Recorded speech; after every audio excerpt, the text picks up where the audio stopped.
Hi, welcome back to the Mandarin Blueprint Podcast, episode 152.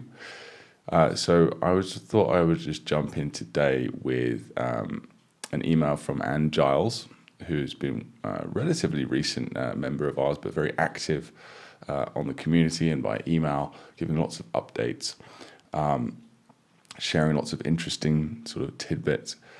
So I'll jump into that in just a second, but first I just want to say thank you to Soren, who I just noticed donated $500 to the advanced course GoFundMe. So we are still running that GoFundMe, just sort of quietly in the background.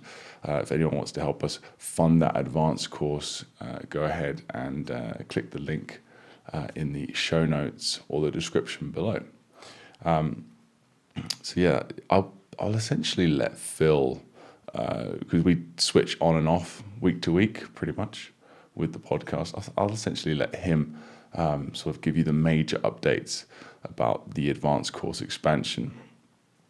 I'll just say that it's going, like the actual planning of it is going much faster and much smoother than we originally thought.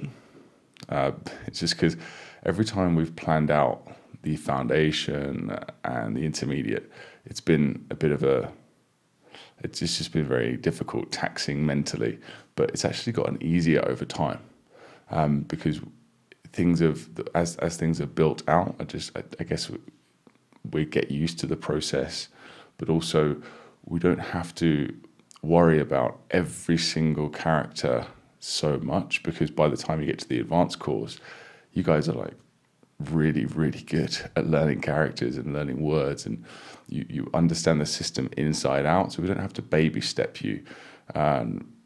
Is that the word, baby step you? Like walk you through every single thing. So we're going through that very fast, just done up to 2,600 characters, and I'm just really excited about it.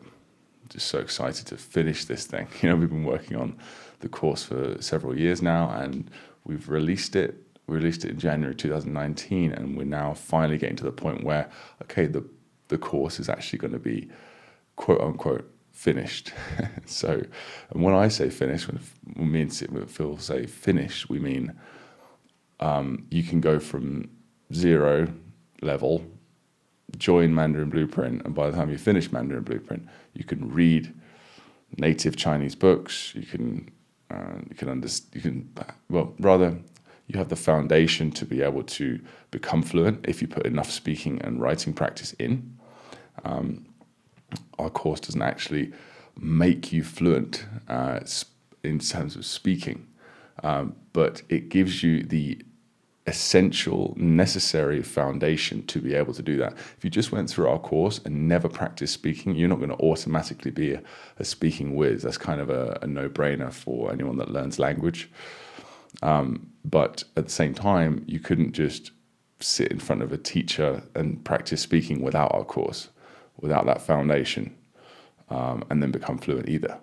So it's kind of the way we design it is, ideally, you would join our course, do the foundation, phase 5, finish phase 5, and then once that gets you 80% of the understanding of the language, then you would start moving on to regular speaking practice. That's sort of the general piece of advice we give, because you can jump straight in with a teacher as well if you want, no problem. From ni hao, you just start there, but you won't quite get as much out of the lessons because you just don't really know anything, right? So you can't really produce anything that you haven't heard before.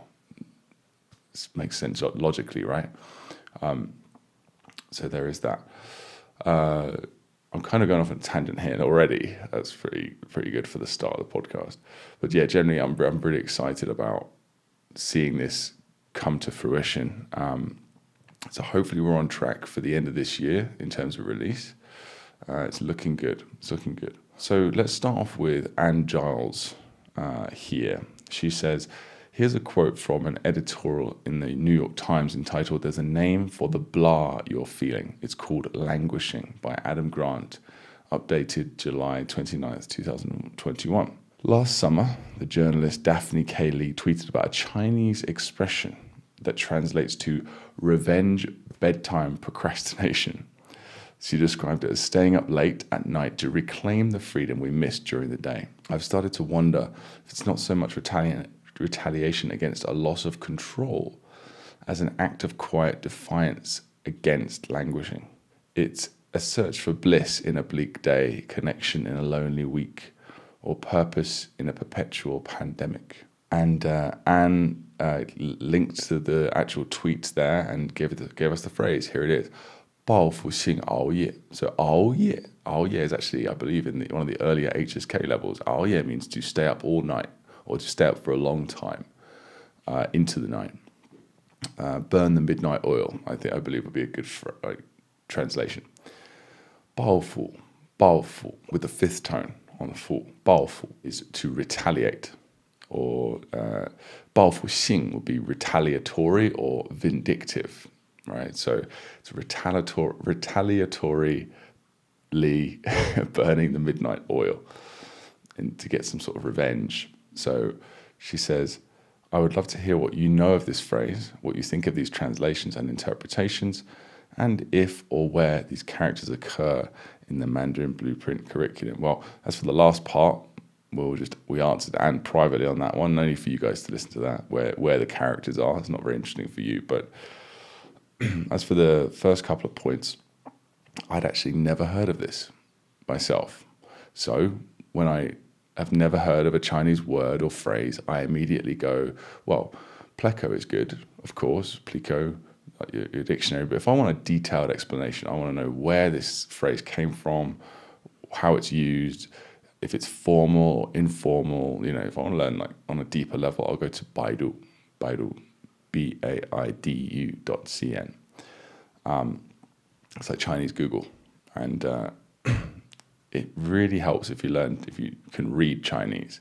But if you can read Chinese, that is the place to go to get a deep understanding, the deepest understanding available of these various new words.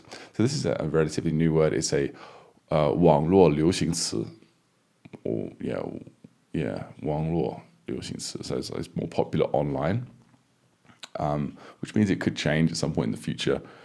So it's not a great idea, in my opinion, to obsess over these words, because they can go out of fashion, and you use them. If they're out of fashion, people will know that it's just like saying, I don't know, some old-fashioned word. People, they're not as impressed if you use it when it's already out of date.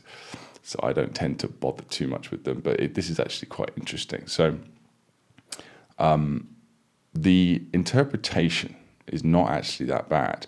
It's not really to do with the pandemic, though. But yeah, connection, searching for bliss in a bleak day, connection in a lonely week. It's to do with the way. So like the Chinese work week is it's 9 hours a day, 7 days a week, or 6 days a week. Yeah. So what is it? It's we have like a 24/7, right? Or 9 to 5. They have like a 9 to 9. What do they call it? 996, I think they call it. 996. Yeah. So 9 hours a day, 6 days a week or something like that. But anyway, it's a really tough work week for the average Chinese person, especially living in a city. They have literally no time to themselves. Even Sundays, a lot of people don't have off. They're still texting their boss and stuff like that on a Sunday. The water guy that delivers our water here, he has 3 days off a year. He works full time, 9 to 9, every single day. No days off except for Chinese New Year and when he's sick, which is almost never. So it's just standard practice. So as you can imagine, it's quite stressful. You don't have your own time, So I thought what I would do here, I'd look on Baidu, and I thought that this is a good example, a good opportunity for us to go through. I could just go through the Chinese definition and translate it for you, and at the same time give you some insights into written Chinese, more formal Chinese, which is what you'll find on Baidu, right? And also explain this in detail, because I think it is a 流行词, it's a popular word, but I don't think it's going to go out of fashion very soon, because so relevant to society. So let's go here. So it says 年轻人白天, so young people in the daytime, 白天时, so 白天时 instead of 白天的时候, so 的时候 will be the common sort of spoken version. Just saying 时 as in time would be the more formal way of saying when. So when during the day, 对控制时间的需求未被满足. So because they don't feel like they've satisfactorily controlled their needs during the day, or like satisfied their needs during the day. 于是, so 于是 is also a very formal word, meaning therefore. In spoken, you just say 所以. 便 here is it's a tough one to translate, but it's like saying it's also kind of therefore. So it's about to describe an action that you did as a result of another previous thing. So because of they're not certain things are not being 满足 is satisfied. 便 so therefore they 一次次的利用 so 一次次的 is like over and over again, repeatedly. 利用夜晚 use the night time 来实现自己之前没有被满足的需求. So using the night time to satisfy the unmet needs or requirements that they have. And then below we have 报复性熬夜, so retaliatory staying up late. 是在报复, it's retaliating against 被剥夺, this is a good word, so stolen away, taken away. So you can 剥夺 someone's 权利, you can take away their rights. And of course you can take away someone's time as well. It's like forcefully taking away. That's what you're revenging against. You're revenging your stolen time. 剥夺的时间. 以证明 证明 is to prove. In order to prove 自己仍 that's 还是 basically that's the formal way of saying 还是自由的.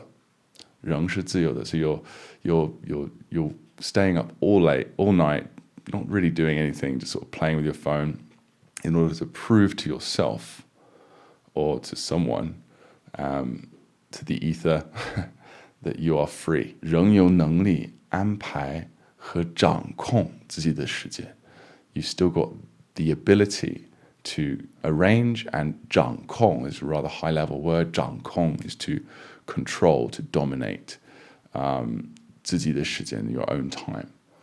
是在报复白天不如意, 不如意. So 如意 means the 意 is what you want, your desires, and 如 is as if or as you want. So basically, 我的生活过得不如意. It's like my life is going not as I want. Okay, so let's read that again. 是在报复白天不如意的生活. You're avenging your unsatisfied life during the day. Your unmet needs again. 在黑夜里 at night time, 黑夜里 or 夜间 would be another way to say that. But 黑夜里 is a nice way of saying it. During the night, 他们能摸索到. This is a really cool word. 摸索 is so 摸 is to touch and 索 is to search for. So when I see 摸索, I always imagine someone that can't see fumbling. It's like fumbling in the dark. 摸索到, so 到 as in like to fumble and find, to find 让自己满意的存在方式, 存在的方式. So a way of existing that can satisfy that need again. Now this is the last part that sort of sums it up quite well. And it's slightly different from the translation that, the view that Anne's tweet had, although similar. 报复性熬夜, so retaliatory staying up late. 更像是, this is a good little phrase. 更像是, so basically saying more like, it's more like. 更像是一种反抗. It's more about rebellion, resistance. 反抗, 牺牲自己的健康. 反抗家人, 同事, 领导, 社会. So here it's saying 牺牲 is to sacrifice, 牺牲自己的健康, sacrificing your own health, resisting your family, because obviously your family and your 同事, your colleagues, your 领导, your leaders, which is basically your boss, 老板, 社会 society as a whole, 环境施加给自己的不自在. So all these things I've just listed, so you're resisting, you're sacrificing your own health in order to resist your family, your colleagues, your boss, 社会, the society, and your environment gives you all these things give you a sense of unease, and you're resisting against that sense of unease. So 自在, which literally, if you break it down, means self-exist, like 在 or located. So if you say 我不自在, so 不自在 is like I'm not comfortable. 自在 is I am comfortable. Or 不自在, a great translation is ill at ease. 不安, 不自在. And the last bit here, this is the most interesting bit. So although you're doing all of that I just mentioned, that's what you're sort of trying to do, almost subconsciously. It's like you're fighting against all these things.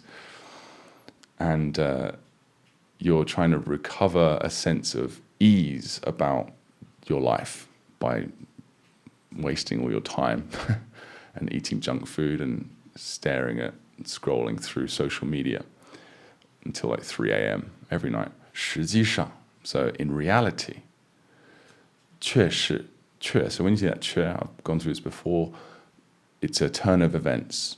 It's actually the opposite, or it's actually a different way that you might expect. Basically like a very formal way of saying but. 生活中确实生活中的一种无奈.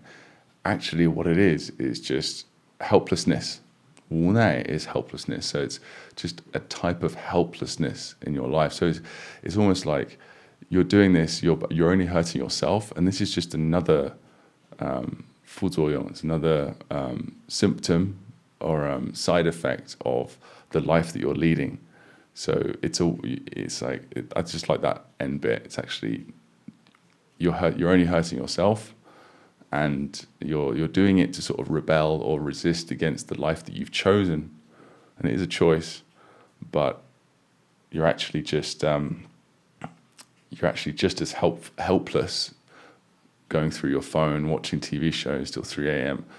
That's just as helpless and controlled as you are during the day, you know. Anyway, I hope you found that useful and not too boring, especially if you can't read or understand any Chinese yet. I hope my translation helped. I just thought it was really interesting because this generally is an issue in Chinese society, and I imagine a lot of Chinese societies, where people are sacrificing so much, young people are sacrificing so much of their time, and they kind of get to the end of the day and are like, why am I doing this? I don't even like my job, you know. It's quite profound, I think. So thanks for sharing that, Anne. Next we'll move on to Brian, Unit 9, unit wrap-up. So this is in the Pronunciation Mastery course. He says, thank you, Luke and Phil. This entire Pronunciation Mastery course has been superb. As native English speakers who have mastered Mandarin, you really understand the specific difficulties that we encounter. Many times, native Mandarin speakers correct my pronunciation, and they didn't understand what they meant or couldn't hear the difference. After hearing Luke and Phil's explanations of the same words, I now understand mechanically what to do to correct them. A real eye-opener or ear-opener. Thank you very much, Brian. And yeah, I completely understand the resistance or criticism that people initially have about learning Chinese from someone like us, like non-native speakers.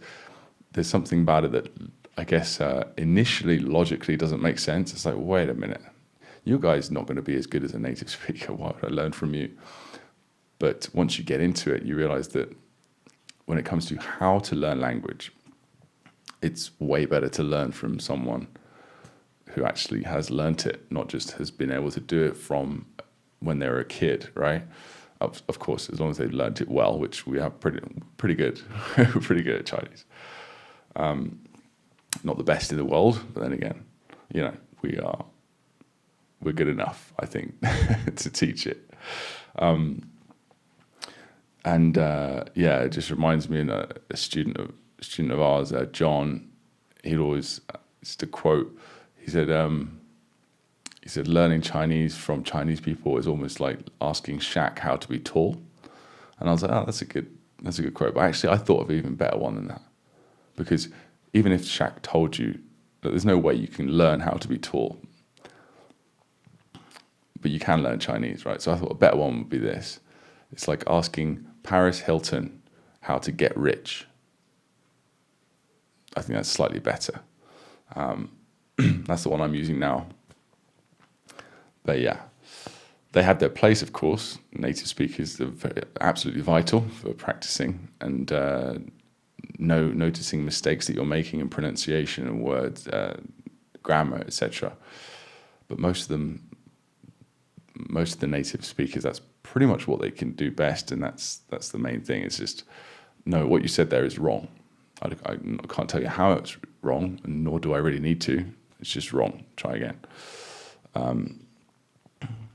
And of course, just general speaking and writing practice and correction. Next one here is Tammy on now. Just look how solid that foundation is. This is the end of the foundation I kind of mentioned earlier.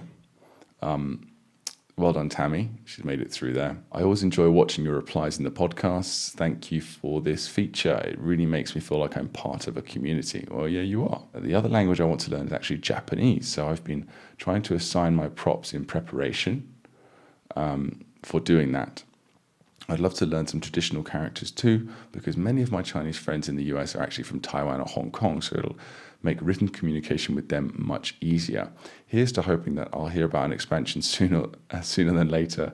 I'll definitely back that if you start another Kickstarter for it. Yes, traditional characters are something that we want to do as soon as we can, but in fact, that's one of the sooner expansions we'd like to do. But when I say sooner, I mean relatively. It's like we have no plan for it whatsoever. It's a lot more work than we initially thought. We were just going to let's just do traditional, take a couple of months and just go through. But it's a much bigger process than that. There's a lot of characters that traditional and simplified share, but because of the simplification process, wasn't actually that intuitive at all. It was a committee of people that didn't. I don't know what they did, but they didn't do it very well in some areas. So it's not just like a natural, really simple, obvious thing that makes sense. Oh, this character came from this character. Sometimes it doesn't make sense that much. It's almost as if they were like, okay, we've got 10 more characters to go. It's 4:45. Come on, rip that out. Okay, cool. That's good to go. So it would involve an overhaul of like where we put props and things like that, of how we learn characters to introduce them. We definitely can do it, but it's similar to the idea of the advanced course, but even less. It's even more work than the advanced course in some ways, and the sort of, I guess you could say, market for it is arguably even smaller. So it's tough to get into that, but we'll I imagine in a year or two, we'll be able to start thinking about it, because I do really want to do it, and I see the value in it. In fact, I even see the value of starting with traditional characters and then moving to simplified later. But we're just focusing on what the most people need, So yes, I will, of course, as soon as we start working on that, we will make a big announcement, because I'm actually excited to do it. Next is John on vocab from Nòng. Nòng is a really cool word. It's a very, very useful character. It's used all the time in daily life. It's a very common sort of colloquial, casual word. You'll never really hear it in like a a formal speech or anything like that. Not really. But it's so useful in day-to-day 口语, like casual speech. So anyway, he says he uses an example sentence. He's just asking a question about it. So 他喜欢弄女生的头发. He likes to mess with female students' hair. Actually, do you know what? I didn't notice that this is kind of a mistake. 女生 it doesn't actually have to be student. 女生 is actually not student. 女生 is just young lady. But I forgot to correct John on that. 女生 is just young lady. Okay. And yes, mess with is one way that you can translate nong. But it could also just play with. It could also be like I can imagine like a young baby, sort of like being held, and just, he likes to play with his mother's hair or whatever lady is holding him, or guy with long hair. But it depends on the context. This is why I wanted to just give some examples about nong, because it's so common and it's used in so many different ways that are kind of related, but you'll be able to use them in day-to-day life a lot. So if you look in your dictionary, you'll find a bunch of different definitions. This is what I got from Pleco, just some example sentences. It's a really useful word to master. So nong can be used in a way of handle or take care of, engage with. For example, check out this example sentence. 你弄这个，我弄那个. You take care of this, I'll take care of that. So it's take care of, handle. You see to this, I'll see to that. 弄这个. So it kind of encapsulates, it's very lazy as well, which I love. It just encapsulates a lot of actions in one lump. It could also be play or fool with, which is the definition that John was referring to above. 别弄闹钟了. So it's used a lot with kids. I've got a kid that can walk now. So using 别弄那个这个, I'm using and hearing that a lot. Get somebody or something into a specified condition. This is a very, very, very common one. So it's paired up with other adjectives. So nong is, of course, a verb. It's paired up with tons of different adjectives. So here's an example. 他把孩子弄哭了. 弄哭了. So he did something with the kid that made him cry. Right? So 他把衣服弄脏了. So he did something with the clothes that got them dirty. 弄脏, 弄哭, and there's just countless other examples. To obtain, 给我弄张票, 好吗? Get a ticket for me. I want to go to this concert. Can you nong me? Can you nong me a 票? So yeah, that's just an example, a few examples for you. So be sure to try that out in your day-to-day speech. Okay. Next is will. On problem initials, J, problem initial J, so J-I essentially. It's also jǐge and, juan. So it says, wonderful course, I can finally pronounce the full E, that's correctly, thanks to Luke's approach. Yeah, that one was really tough for a lot of our students back in the day. People always tend to move their lips. It's when the lips actually don't play any part in the sound whatsoever. So it just all comes from the throat. So anyway, he mastered that. Well done. He says, question, what is the difference between Q, as in t, and CH? The difference between X and SH? Is it their finals are mutually exclusive? No. Their finals are mutually exclusive. Well, yeah, that's one difference. But in terms of actually how to say it, so I'll address what you said. So yeah, like the Q, the J, and the X are only used with just the I. Well, so qi or ji or xi, right? Or chu or shu or chu.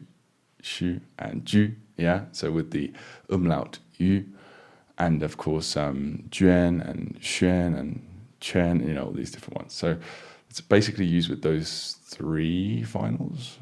I'm just doing this from memory, so I might have missed one. But whereas you don't have the sh, the sh, ch, r, zh, they don't go with any of those. You don't have you don't have that, right? So yes, they are mutually exclusive with those pronunciations. But the actual difference between them in terms of how to say them, the only difference between ch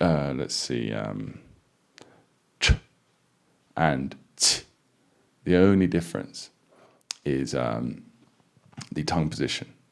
So the tongue is behind the teeth. When it's J, Q, and X, the tongue is there. Not right pushed up against the teeth, but it's in that rough position. Like, it's usually very relaxed. 机器系, it's just behind the bottom teeth, sort of pushed down. Whereas with 支持师, it's more pushed up towards the roof of the mouth. That's it. That's the difference. So yeah, I hope that helps, Will. I'm glad you're enjoying the course. Next is Casie, level 9 complete. So at the end of every level, so we have 57 levels at the moment, we're going to have 100 levels when we expand it to the advanced course. And every level at the end, we give like a little congratulations. So Casie has finished level 9. Let's see what she has to say. This video was such wonderful encouragement, so thank you. I studied Korean for about 3 years before I became interested in Chinese. Still studying Korean too, which I love, and I'm probably at a low intermediate level with it. And one reflection I had while watching this video is that the process of getting the basics down in Chinese just felt much less lonely than it felt with Korean. It really makes such a difference to see Luke and Phil's smiling faces every day in the videos, to feel a part of a loose cohort of other people on the same path to share ideas with and to get encouragement along the way, like with this video. That fact alone, that I don't feel as isolated or alone in this journey, makes me feel like I'll have the stamina to keep going. I just really appreciate this program. Well, thank you so much. And that's really something that we instinctively just wanted to develop, because we just felt it was missing when we were learning too. I just felt Phil and I mean, especially me, because Phil at least had like his classmates. He joined university for 3 years, got a degree, and yeah, it wasn't effective. That there's a lot of things wrong with his courses, but he had people around him. In fact, one of our best friends, Scott, who you've seen on our podcast, went to university with Phil, not in the same class, but same level, same year. And they got to hang out. It's that camaraderie, complain about how bad the classes were, etc. And I was all on my own, for the most of it. I did join for a semester, but I couldn't hack it. I couldn't handle being in a class. It drove me a bit crazy. So yeah, when I was going the purely sort of independent learner route, it's a very lonely path.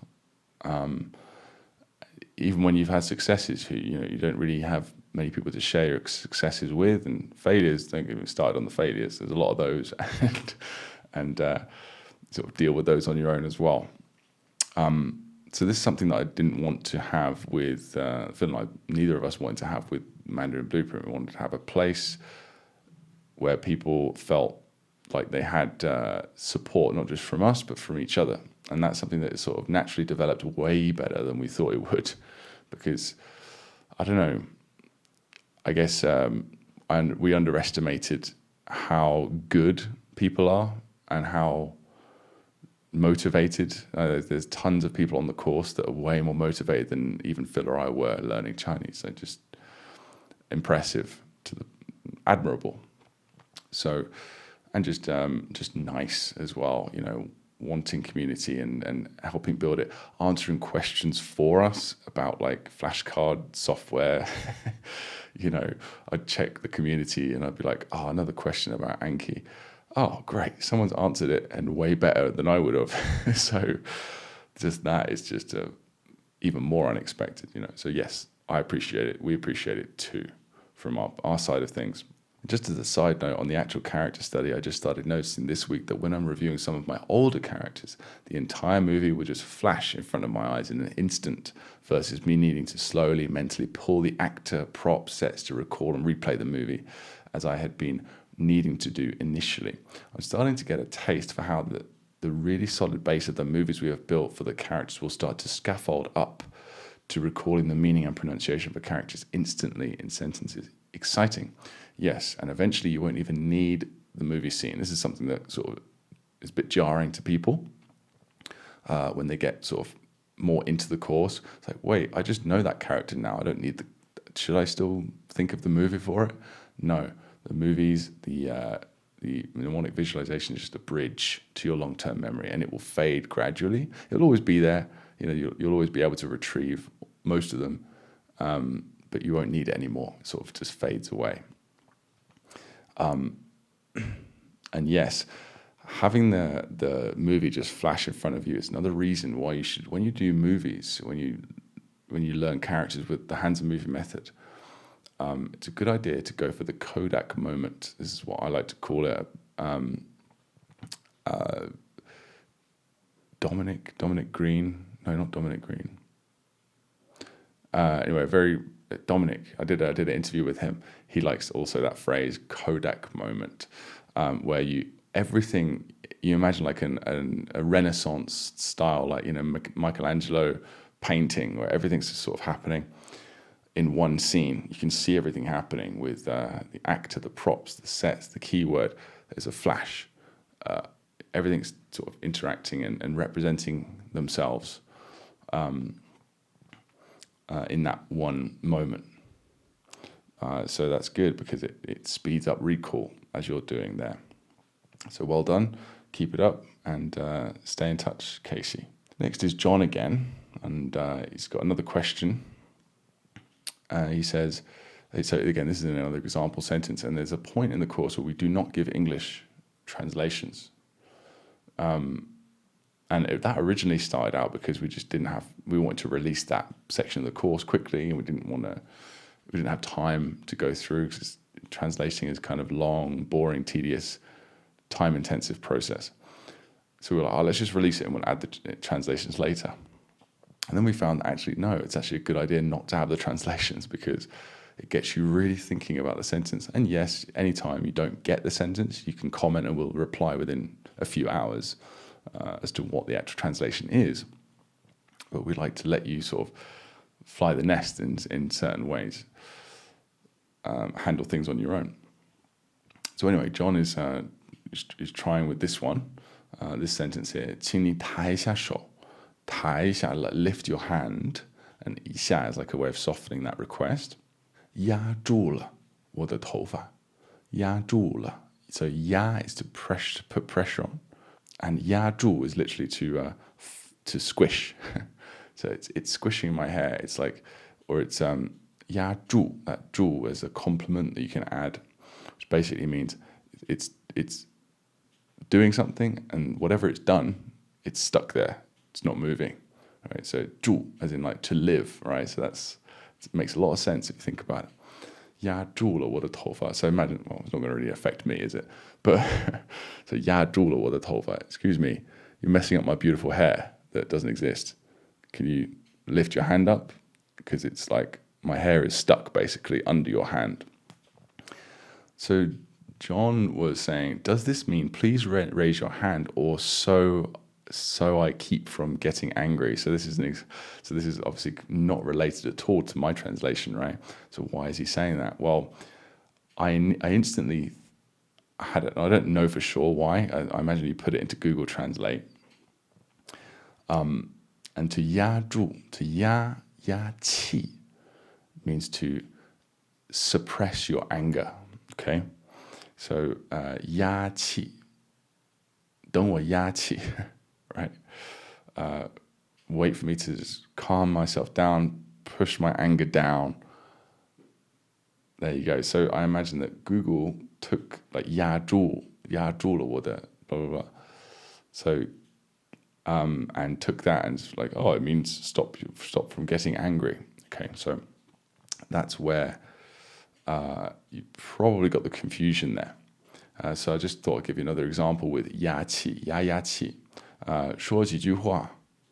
Sorry, 说几句. So say a few sentences. 好话. So of nice words. 给他压气.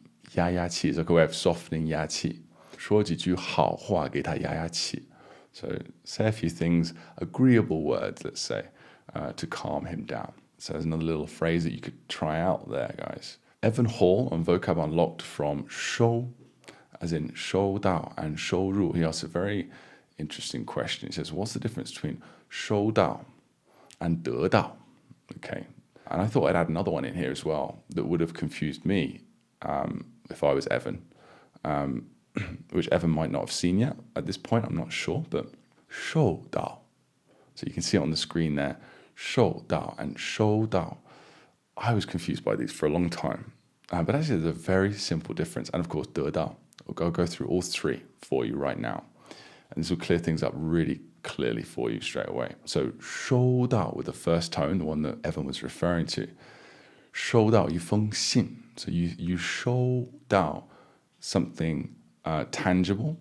You can also say 收到 as in like I've got a message. So I guess that's technically intangible, but it's based on a tangible concept, which is messages, which were always tangible before, like, 20 years ago, 30 years ago, I'd say max really. Technically 1969 apparently is when the internet was invented, in the 60s. But you know what I mean? Like the idea of a letter or a message was always physical before then, right? 收到礼物, to receive a gift. It's always something physical or tangible, except when you're talking about emails or messages. And then when you say 收到, 收到, the character is of course very different if you look at there, and it's a fourth tone. It means to receive something intangible. And it's often very negative, but I wouldn't say always. It's also like, for example, here, 他收到全校的爱戴, 爱戴, love and respect. So he's got the love and respect of the whole school. Another very common way this is used is 受欺负. 受欺负 with the fourth tone. 欺负. No, 欺负. Sorry, it is first tone.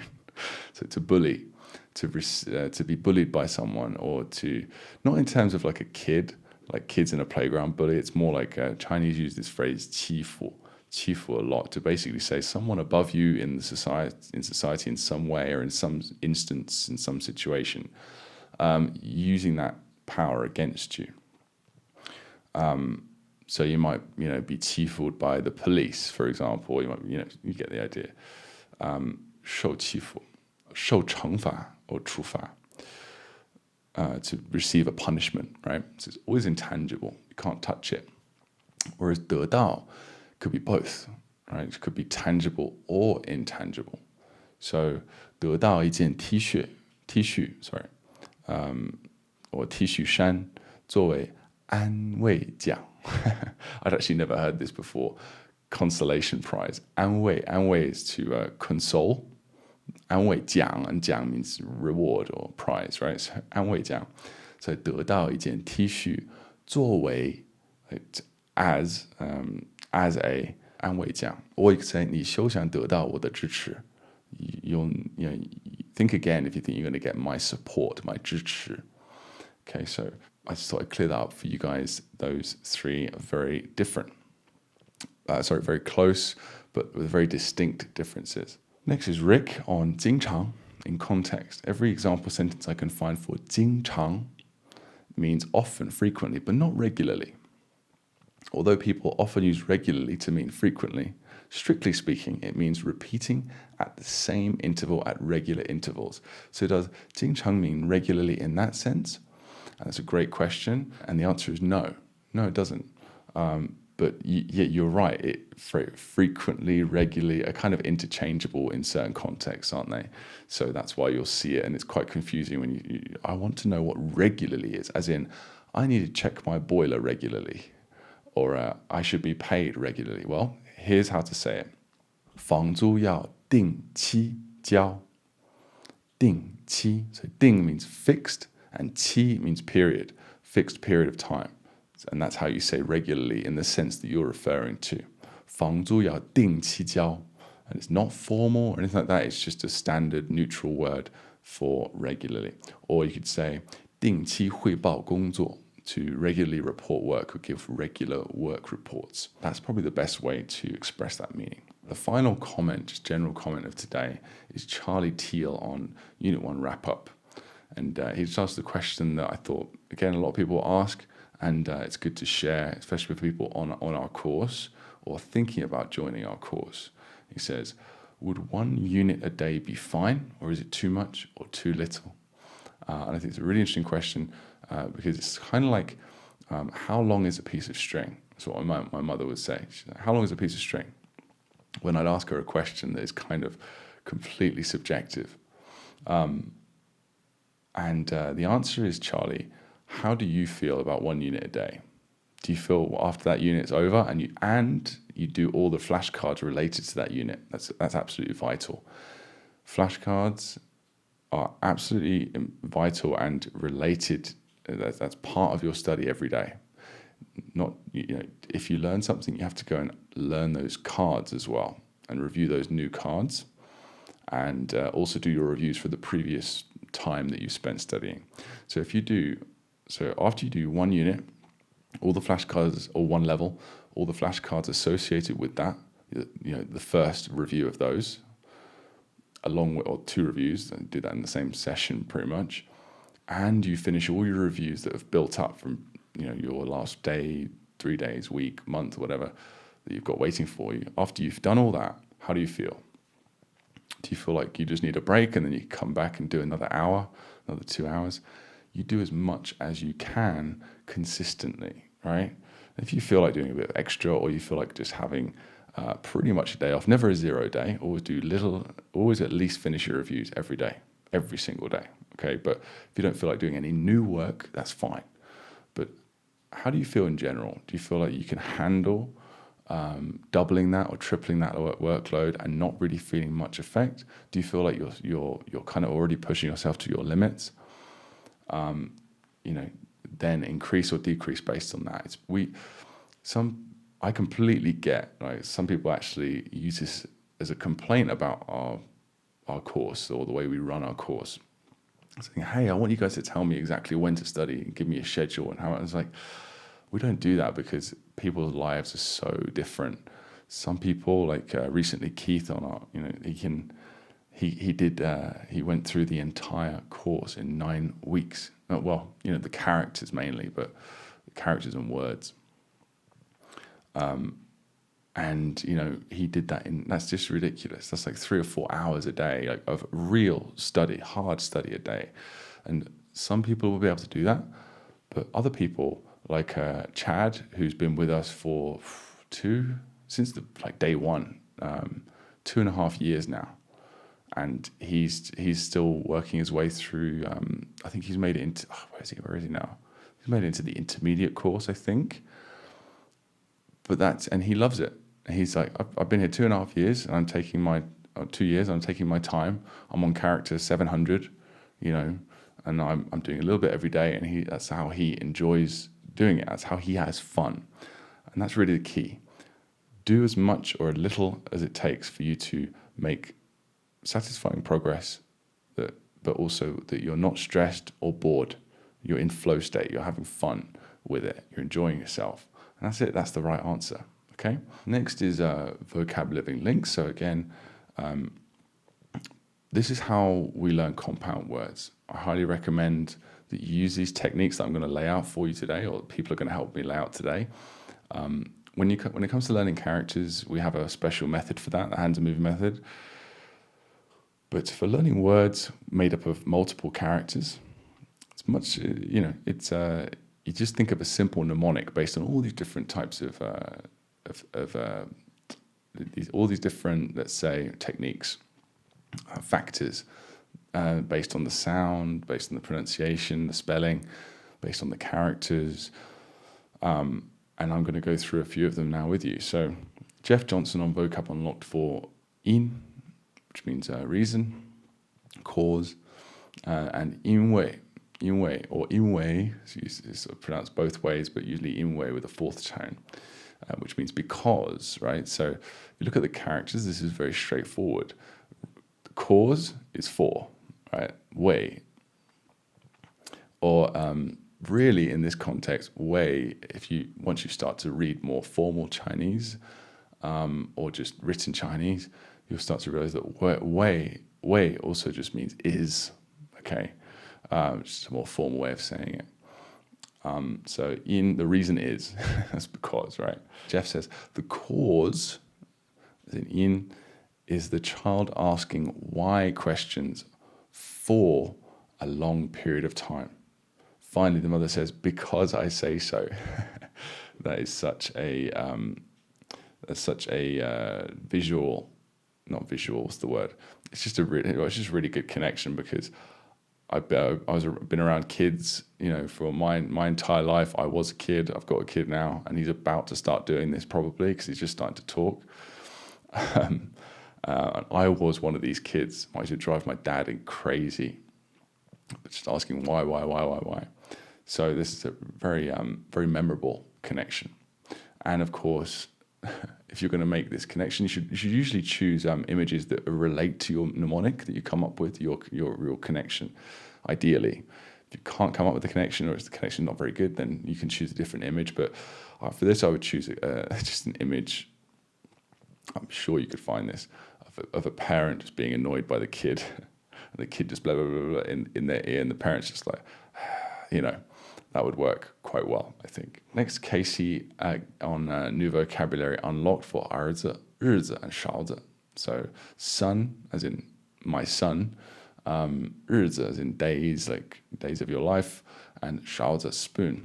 Casie says, I really appreciate Luke's comment from a few videos back that you can Google almost any crazy image and might be surprised by what comes up.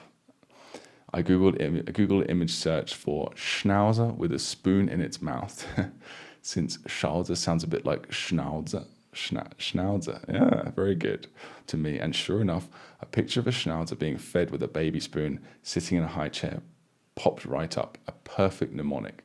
Yes, it's a very good point to remember. However silly, ridiculous, or unlikely you think your mnemonic is, there'll probably be an image of it somewhere. Next is Chris on Vocab Unlocked for Ming, as in 名字 and 有名. So 名字 literally the word for name.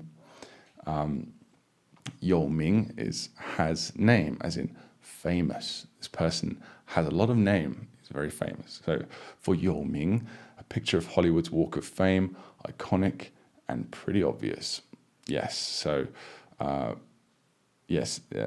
iconic, pretty obvious, and the characters might be a good idea to connect to in some way, but they kind of write themselves, don't they? 有名 has name.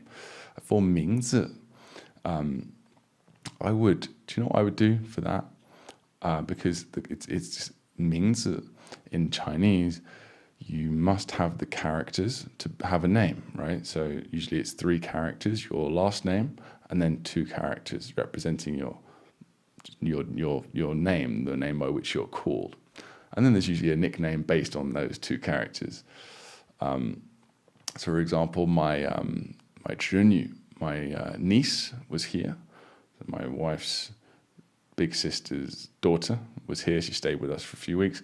Her name is Yang Wen-ya.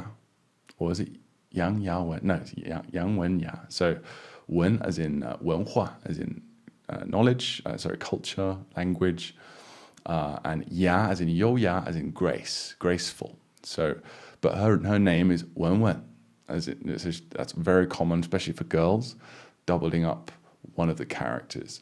And Yang is, of course, a very common. It's my wife's Xing, the last name, which always comes first. So anyway.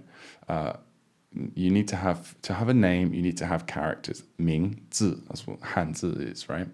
So that's how I would create a mnemonic there. And then I would just choose my own name. I would write my own name in Chinese, my Chinese name, right? Which is 宁浩天 for me. So I would just write that out and then maybe copy and paste that into my flashcards. Or just type it in, whatever. But having your own handwriting, I think would be a good one to do there. So, and if you haven't already chosen a name, now's a good time to do it. George J on Vocab Unlocked for 等, as in 等等. Wait, there's more. Okay, that's very simple, very straightforward. And 等等, that's just great actually. Wait, there's more, because that's what 等等 means. 等等 is the formal way of saying etc. Okay? Relatively formal actually. It's not that formal, but it's not as commonly used spoken. Hajna on Vocab Unlocked from 直, as in 一直, always continuously. A long train or airplane. Direction on the trains and planes are always go continuously straight. Very good. Very good. So someone very bored on a train looking out the window would be a great choice for that one. Thank you very much, Hajna. 一直. Do you know what I would do though? Because this is just very personal to me.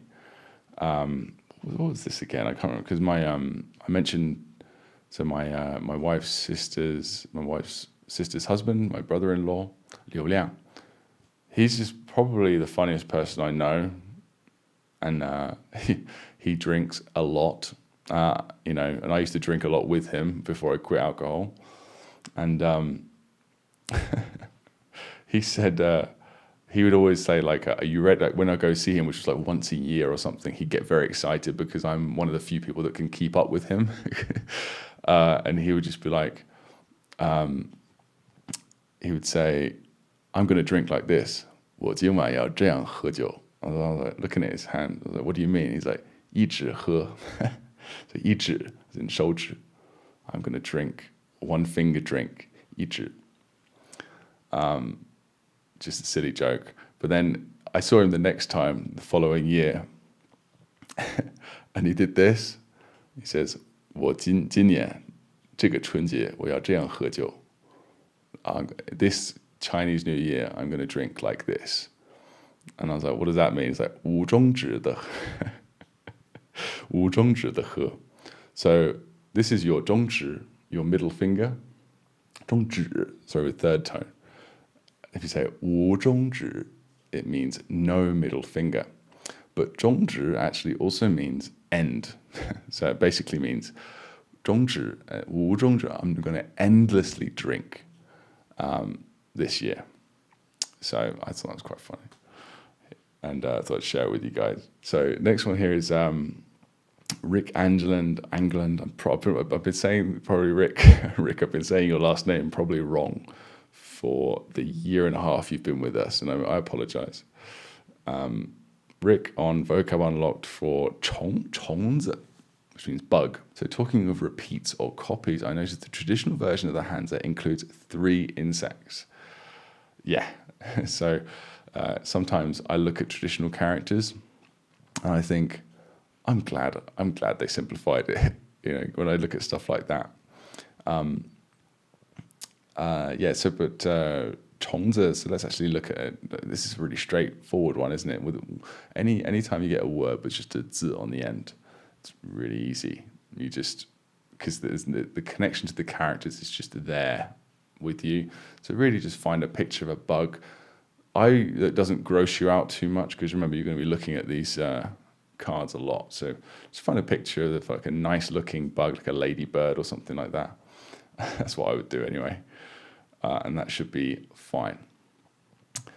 So there you go, guys. That's all the emails and comments we've had this week. I hope you learned something today. I actually learned something as well, about 报复性熬夜.